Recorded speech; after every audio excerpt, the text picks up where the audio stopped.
Commerce classes और आज हम क्वेश्चन करेंगे on accounting for workmen's compensation fund. Fund की जगह कई बार रिजर्व टर्म भी यूज होती है और इसमें कवर करेंगे कंटीजेंसी रिजर्व भी। ये दोनों रिजर्व एक ही जैसे हैं इन द सेंस कि इनको बनाने का पर्पस क्या है कि अगर कोई हमारे पास लाइबिलिटी हो, यहां स्पेसिफिक लाइबिलिटी है कि वर्कमैन को कॉम्पनसेशन देना है, मे बी आपके फैक्ट्री में या बिल्डिंग में कहीं कोई एक्सीडेंट हो जाता है या आप अपने वर्कर को किसी काम पर भेजते हो और ड्यू टू सम एक्सीडेंट और मिस हैप आपको उसे कॉम्पनसेशन पे करना पड़ रहा है।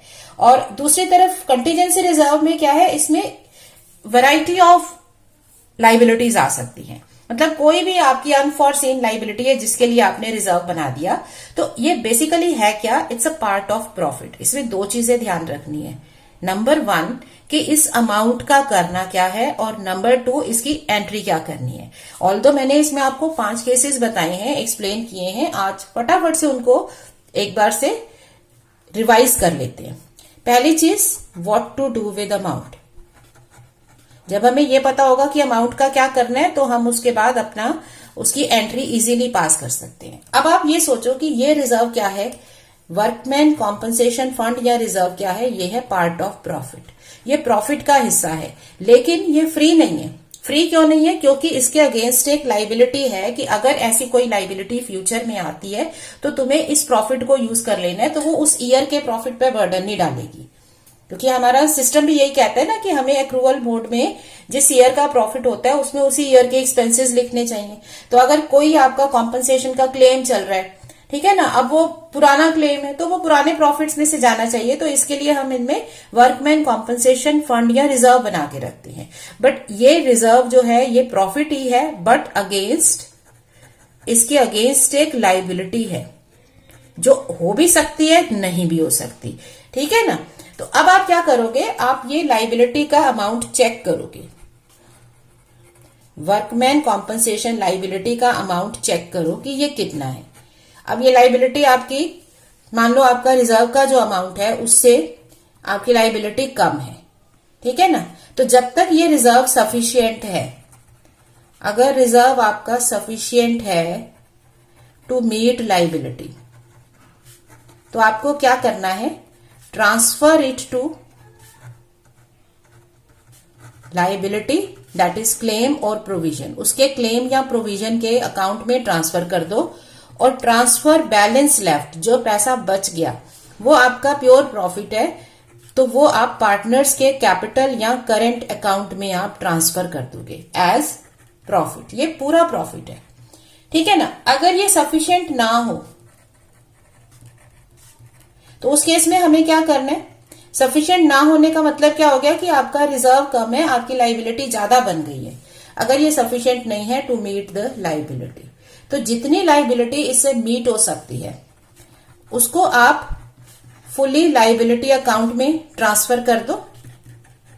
अब बाकी की जो लाइबिलिटी बच गई, क्योंकि इसमें लाइबिलिटी ज्यादा है, रिजर्व कम है, तो जो लाइबिलिटी बच गई उसे आप रिवैल्यूएशन के थ्रू पार्टनर्स में ट्रांसफर करोगे। So remaining part of liability वो ट्रांसफर कहां करनी है, रिवैल्यूएशन अकाउंट में।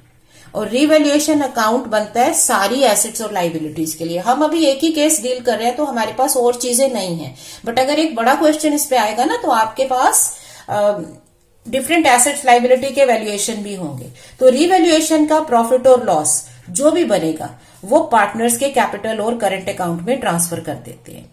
अब ये कुछ बेसिक चीजें जो आपको याद रखनी है वो क्या है कि कैपिटल अकाउंट होता है अगर आपकी फ्लक्चुएटिंग कैपिटल है, और करंट अकाउंट में जाता है अगर आपकी फिक्स्ड कैपिटल है।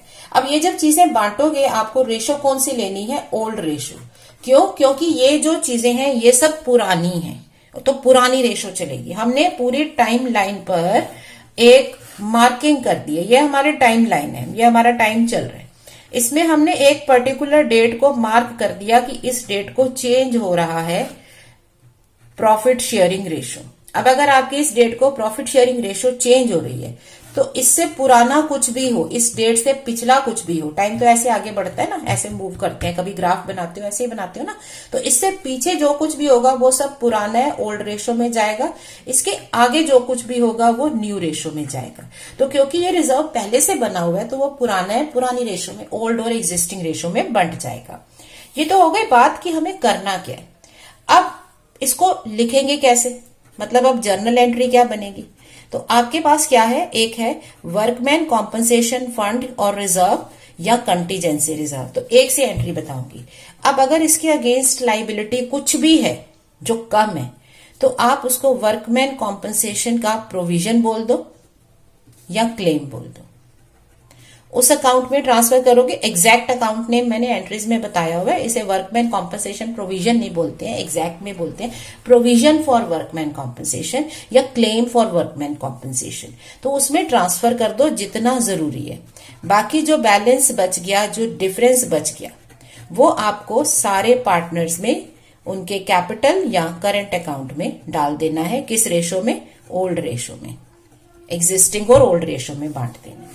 अगर तो ये आपका पूरा पड़ जाता है, लेकिन अगर आपकी लाइबिलिटी बढ़ गई और ये पूरा नहीं पड़ रहा, फिर आप क्या करते हो, जितना ये लाइबिलिटी में जा सकता है, ठीक है, प्रोविजन फॉर और क्लेम ऑफ वर्कमैन कॉम्पनसेशन, जितना आपकी टोटल लाइबिलिटी है, जितनी आपकी लाइबिलिटी आई उसमें से जो ये कवर कर लेगा वो ठीक है, बाकी रिवैल्यूएशन में जाएगा।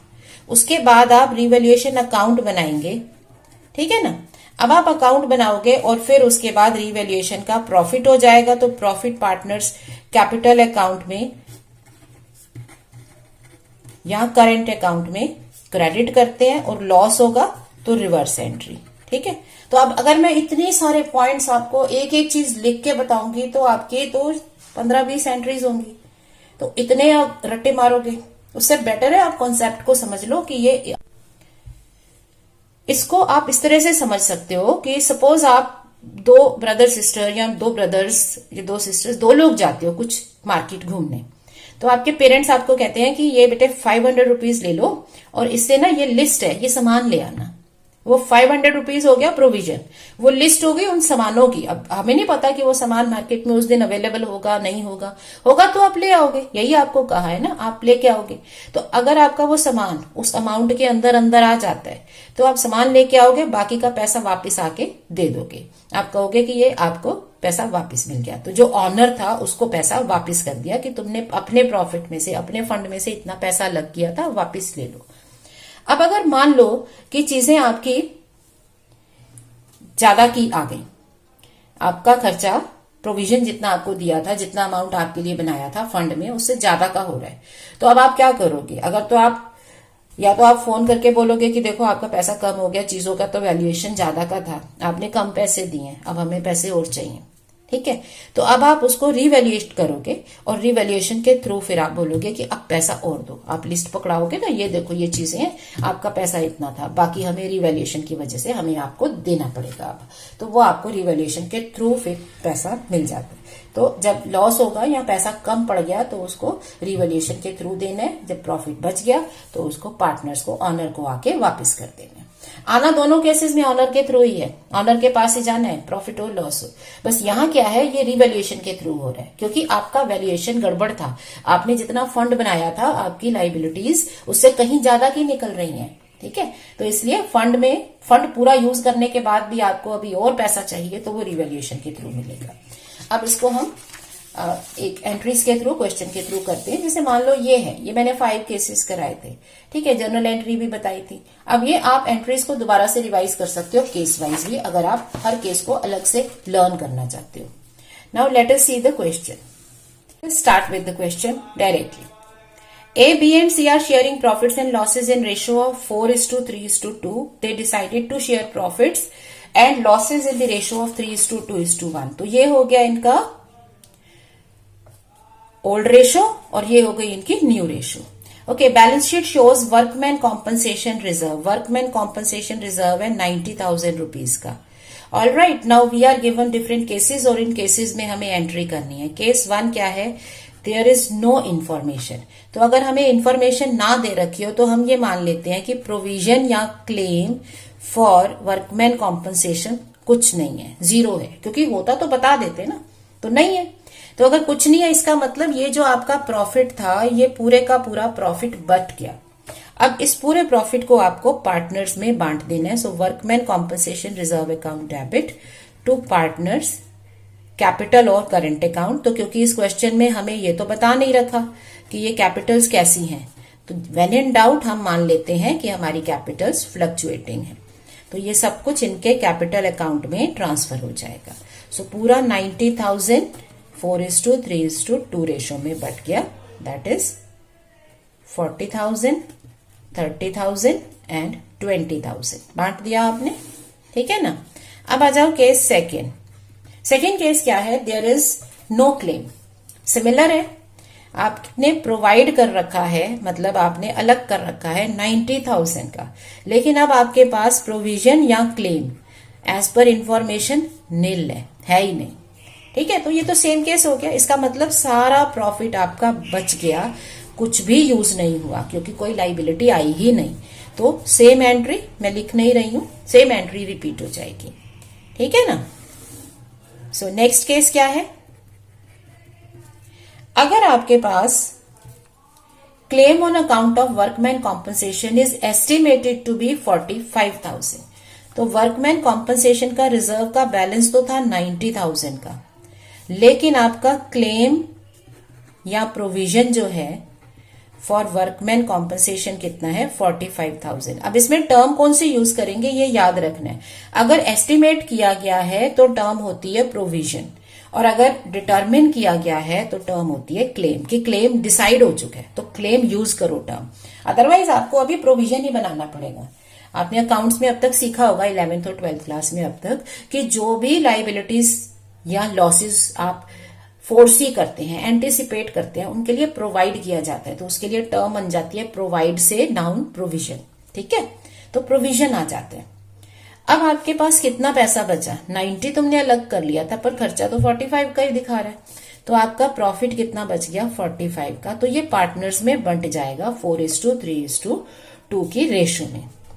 तो वर्कमैन कॉम्पनसेशन रिजर्व अकाउंट हमारा कितना था 90,000 का, ठीक है। इसमें से हमारा प्रोविजन फॉर वर्कमैन कॉम्पनसेशन कितना हो गया 45,000। तो ये जो प्रॉफिट बच गया इसको पार्टनर्स के कैपिटल अकाउंट्स में बांट दो, ठीक है। मैं कई चीजें बार बार हर वीडियो में रिपीट करती हूं। सो प्रॉफिट ऑफ 45,000 इन 4:3:2। ये इसलिए होता है कि रिटेंशन हो जाए, क्योंकि ये जो 4 चैप्टर आपने पढ़ने हैं ना, 3 चैप्टर ये आगे आने वाले, एडमिशन, रिटायरमेंट और डेथ ऑफ अ पार्टनर, और ये इनमें सेम चीजें आने वाली हैं, ठीक है। ये बट गया इस रेशो में 45,000, निरेशन आप लिख दो कि उसमें कोई दिक्कत नहीं है, ठीक है। अब फोर्थ केस क्या है, फोर्थ केस है if the above stated claim is estimated at 99,000। अब क्या सिनेरियो होगा, अब आपके पास है 90,000, आपने अलग पॉकेट में एक पैसा डाल रखा है कि ये अगर ऐसी लाइबिलिटी आएगी तो 90,000 रखता हूं, बट आपकी लाइबिलिटी एस्टिमेट हुई है, एस्टिमेशन का मतलब प्रोविजन फॉर वर्कमैन कॉम्पनसेशन 99,000। तो अब तो काम नहीं आएगी पॉकेट में तो आपका 90 ही था, तो जो 9,000 है ये क्या हो गया रीवैल्यूएशन, क्योंकि आप यही कहोगे ना कि मतलब मेरे लाइबिलिटी को एस्टिमेट करने में गड़बड़ हुई है, क्योंकि हमें तो पूरा बनाना था ना प्रोविजन। टेक्निकली स्पीकिंग जितना लॉस या एक्सपेंस हम एंटिसिपेट करते हैं उसका प्रोविजन बनाना होता है, तो आपकी वैल्यूएशन में मिस्टेक हुई है, आपने कम प्रोविजन बनाया है, तो इसलिए इसे रिवैल्यूएशन में लेके जाएंगे। तो ये रिवैल्यूएशन के थ्रू जाते हैं। अकाउंट्स में बेसिकली इसे कई चीजों के जरूरी नहीं होता कि हम लॉजिक ही ढूंढें, कई चीजें अकाउंट में कस्टमरली चल रही हैं, क्योंकि accounting is not a perfect और प्योर साइंस की, इसके रूल्स साइंस के रूल्स के अकॉर्डिंगली आपके बने हैं। ये जैसे जैसे सिस्टम्स डेवलप हुए वैसे वैसे ही अकाउंटिंग के रूल्स भी डेवलप हुए हैं। सो इसी तरह से हम इनको लिखते हैं, तो आप याद कर सकते हो। अब क्या करेंगे, वर्कमैन कॉम्पनसेशन रिजर्व आपका हो गया 90,000 का, बट इसके अगेंस्ट आपका रिवैल्यूएशन में चला गया लॉस 9,000, तो आपका प्रोविजन फॉर वर्कमैन कॉम्पनसेशन कितना बन गया 99,000। अब क्या होगा, अब आप बाकी और चीजें भी रिवैल्यू करेंगे, क्योंकि ये क्वेश्चन में जरूरी नहीं है कि एक ही चीज का वैल्यूएशन हो सकता है आपके पास और भी एसेट्स लाइबिलिटीज हैं जिनका रिवैल्यूएशन होना है। आप उनको रिवैल्यू करोगे और फाइनल प्रॉफिट और लॉस पार्टनर्स को बांट दोगे। तो मान लो इस क्वेश्चन में दे रखा है लैंड को आपने वैल्यू किया एट अ प्रॉफिट ऑफ से 20,000, तो आपका 20 का लैंड में प्रॉफिट हो गया, यहाँ पे आपका 9,000 का लॉस हो गया, तो नेट प्रॉफिट बढ़ जाएगा 11,000। बट क्योंकि ये क्वेश्चन स्पेसिफिकली इसी टॉपिक पे था तो कुछ और दे नहीं रखा, तो हम ये मान लेंगे कि कुछ और है भी नहीं। तो ये सारा जो है ये लॉस है, तो ये पार्टनर्स में बंट जाएगा। तो देखो जाना तो इसे पार्टनर्स के पास ही है, जो भी इसमें प्रॉफिट और लॉस होने वाला है वो मिलना तो पार्टनर को ही है, लेकिन थोड़ा मूवमेंट का फर्क पड़ गया है। प्रॉफिट है तो हम सीधे बांट देंगे, प्रॉफिट में ज्यादा सोचना नहीं पड़ता कि कहां से आया, वो सीधे बंट जाते हैं। लेकिन लॉस हो गया तो अब उसको रिवैल्यूएशन के थ्रू करो, क्योंकि कहीं और से प्रॉफिट भी आ सकते हैं, तो नेट अमाउंट आपका जाएगा। ठीक है, अब आपका हो गया 5th case. If the claim is estimated to be 90,000, तो वर्कमैन कॉम्पनसेशन फंड आपने जो बना रखा है वो है 90,000। ठीक है, ऑल राइट। और आपका इसके अगेंस्ट क्लेम एस्टिमेटेड है, तो अगर क्लेम एस्टिमेटेड हो तो उसको हम बोलते हैं provision.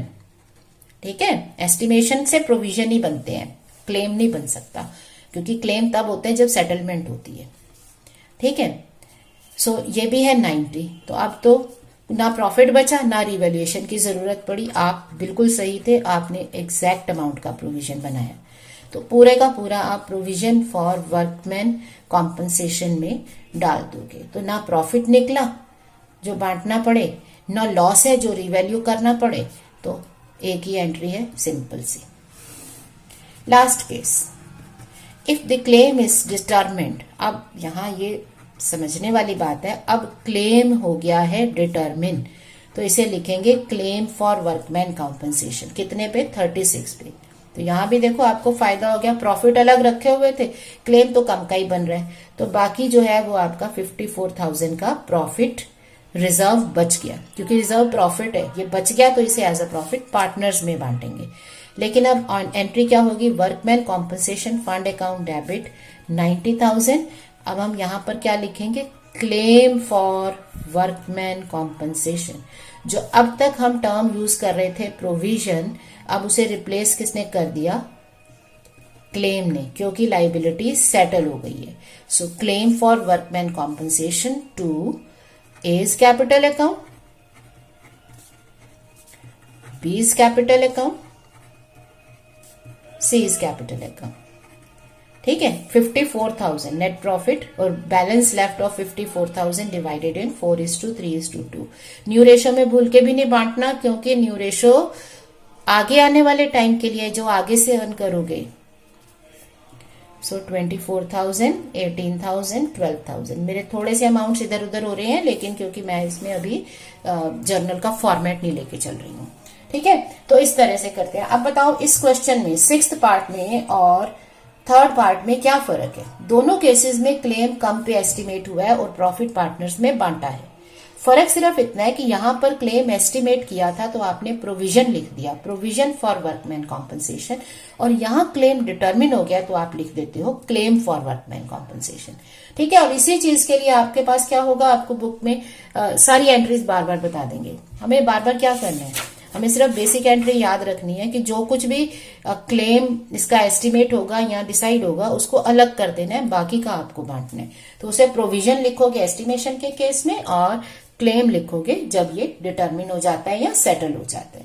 All right, so this is how we deal with workman compensation reserve. अगर कंटीजेंसी रिजर्व दे रखा है तो रिजर्व का नाम बदलेगा, बाकी कॉन्सेप्ट वही है। इसके आगे हम पढ़ेंगे इन्वेस्टमेंट फ्लक्चुएशन फंड, उसमें भी कॉन्सेप्ट यही होगा लेकिन नाम बदल जाते हैं। अब ये तो आपने किया, इसलिए क्या था कि आपका जो अब बैलेंस है वो बदल गया। मतलब जब आप बैलेंस शीट अब बनाओगे, इसके बाद अगर आपको एक बैलेंस शीट बनाने को दे दें, क्योंकि एक कंप्लीट क्वेश्चन आएगा तो उसमें बैलेंस शीट भी आएगी, तो ये रिजर्व अब खत्म हो गया। तो क्वेश्चन में दे रखा होगा बट आप बैलेंस शीट में इसे नहीं लिखोगे, यहां भी नहीं लिखोगे। यहां क्या होगा, जो आपने नई चीज क्रिएट की है 45,000 का प्रोविजन, ये बैलेंस शीट में आएगा, ठीक है ना, लेकिन रिजर्व कट जाएगा। तो रिजर्व की जगह क्या आ जाएगा, ये प्रोविजन। इस केस में क्या होगा, जो प्रोविजन क्रिएट किया वो आपका बैलेंस शीट में नई वैल्यू पे आ जाएगा। तो क्या हो रहा है, in each case balance sheet में वैल्यूज बदल रही हैं। आपका अकाउंट का नाम भी बदल गया और वैल्यूज भी बदल गई। अब जो क्लेम आपने एस्टिमेट या सेटल किया है, डिटरमिन किया, उसको ले लोगे, ठीक है। ये इस तरह से करते हैं। बट अगर हमारा क्वेश्चन ये कहता है कि there is no change intended in the book value of accounts, अगर आपको बुक वैल्यू में चेंज नहीं करना, मतलब आप ये नाम नहीं रखना चाहते हो, आप एज इट इज उसको ही लेना चाहते हो, तो उसमें क्या करोगे। तो उसके लिए we'll be understanding that in the next class. Okay, so keep practicing this question and you can practice some more questions. अपनी बुक में से जो भी बुक आप फॉलो कर रहे हो, आप और क्वेश्चंस प्रैक्टिस कर सकते हो। और जहां भी आपको डाउट हो, you can always connect to me through the comment section. Comment box में आप मुझे कमेंट करके लिख सकते हो। I will be really happy to solve your queries. Thank you.